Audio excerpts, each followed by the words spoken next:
இன்றைய சட்ட தகவல் நிகழ்ச்சியில் நம்ம பார்க்க போகிற வழக்கின் பெயர் justice K.S. Puttaswamy and another versus Union of India and others.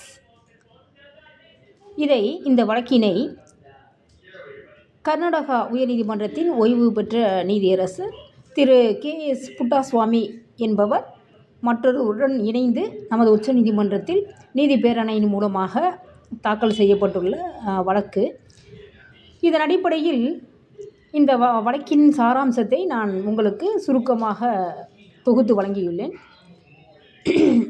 அதன் அடிப்படையில் ஆதார் அட்டைகளை கட்டாயப்படுத்துவது என்பது அரசாங்கத்தை குடிமக்களை அதன் கண்காணிப்பில் வைக்க உதவுவதால் இது அரசியலமைப்பின் பிரிவு 21 கீழான தனி உரிமையை மீறுவதாகும் என்றும், குடிமக்கள் தங்கள் வங்கி கணக்குகளுடன் ஆதாரை இணைப்பதை கட்டாயமாக்கும் வருமான வரி சட்டத்தின் பிரிவு 139 AA அரசியலமைப்பின் ஷரத்து 21 கீழ் தனியுரிமைக்கான உரிமையை மீறுவதாகும் என்றும், அதை மறுபரிசீலனை செய்ய வேண்டும் என்றும் மனுதாரர்கள் தரப்பில் வாதிடப்பட்டது.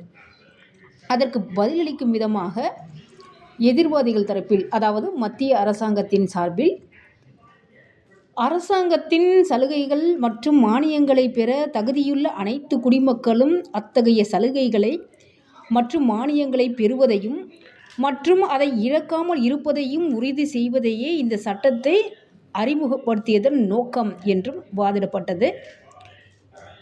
அதேபோல் ஆதார் சட்டம் பல்வேறு சமூக திட்டங்களையும் அரசாங்கத்தால் அதன் குடிமக்களுக்கு வழங்கப்படும் சலுகைகளையும் பெறுவதற்காகவும் சுமார் 92 கோடி மக்கள் ஆதார் அடையாள அட்டைகளை பயன்படுத்துகிறார்கள் என்றும், அதேபோல அரசாங்கத்தால் வழங்கப்படும் சலுகைகளை பெறுவதற்கான அட்டைகள் அல்லது போலி அட்டைகளின் நகல்களை குடிமக்களிடமிருந்து கேட்கப்படும் ஆதார் எண்ணின் உதவியுடன் தவிர்க்கலாம் என்றும், போலி ரேஷன் கார்டுகளை அரசாங்கம் அடையாளம் கண்டுள்ளது. அது மட்டுமல்லாது பான் கார்டு விண்ணப்பிக்கும் போதும் வருமான வரி தாக்கல் செய்யும் போதும் குடிமக்கள் தங்கள் ஆதார் எண்ணை மேற்கோள் காட்ட வேண்டும் என்ற அரசாங்கத்தின் பின்னணியில் உள்ள நோக்கம் தங்கள் பான் கார்டை ஆதாருடன் இணைப்பதன் மூலம் வரி ஏய்ப்பு செய்பவர்களை அடையாளம் காண்பதாகும் என்பது மட்டுமின்றி, ஆதாரை கட்டாயமாக்குவது நாட்டில் நடக்கும் மிகப்பெரிய மோசடி நடைமுறைகளை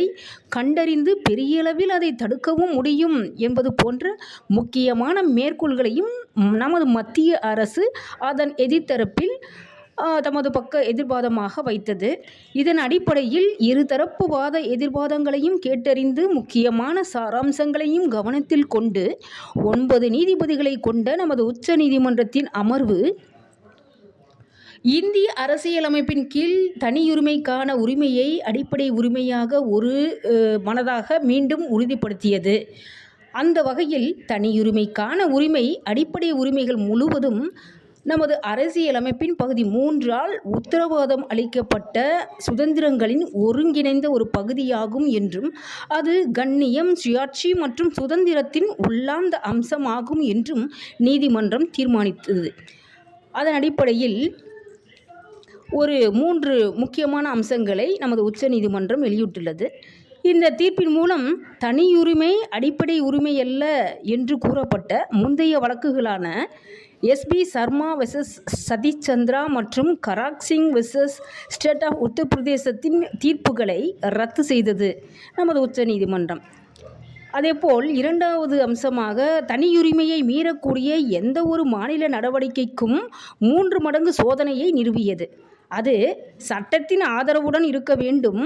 ஒரு சட்டப்பூர்வமான மாநில நோக்கத்திற்கு செய்யும் சேவையானது அந்த நோக்கத்திற்கு விகிதாச்சாரமாக இருக்க வேண்டும் என்றும் கூறியுள்ளது. இது இந்தியாவின் எதிர்கால தரவு பாதுகாப்பு சட்டங்களான டிஜிட்டல் தனிநபர் தரவு பாதுகாப்பு சட்டம் 2023க்கு வழிவகுத்தது எனலாம். மற்றும் 3வது அம்சமாக இந்திய ஒருங்கிணைந்த நிதியம் மூலம் நிதியளிக்கப்படும் அரசு மானியங்கள் மற்றும் சலுகைகளுடன் இணைப்பதற்கு ஆதார் அரசியலமைப்பு ரீதியாக செல்லுபடியாகும் எனவும் நமது உச்ச நீதிமன்றம் தெரிவித்தது மட்டுமல்லாமல், முக்கியமான அம்சமாக வங்கி கணக்குகள் மற்றும் மொபைல் சிம் கார்டுகளுடன் கட்டாயமாக இணைப்பது அரசியலமைப்புக்கு விரோதமானது என்றும் ரத்து செய்யப்பட்டது. ஆதார் பேன் கார்டு இணைப்பு செல்லுபடியாகும் என்று உறுதி செய்யப்பட்டது. அதேபோல தனியார் நிறுவனங்கள் தங்கள் சேவைகளுக்கு ஆதார் தகவல்களை கோருவது தடை செய்யப்பட்டது.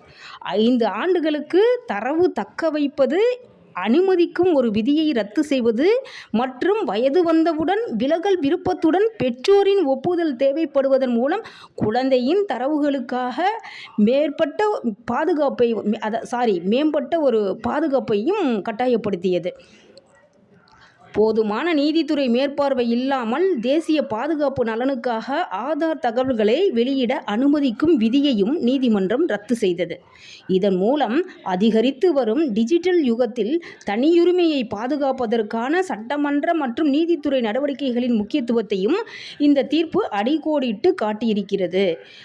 இது தனிநபர் உரிமைகள் மற்றும் சுதந்திரங்கள் குறித்து நமது இந்திய நீதித்துறையில் ஒரு குறிப்பிடத்தக்க மைல்கல்லாக விளங்குகிறது என்றே சொல்லலாம்.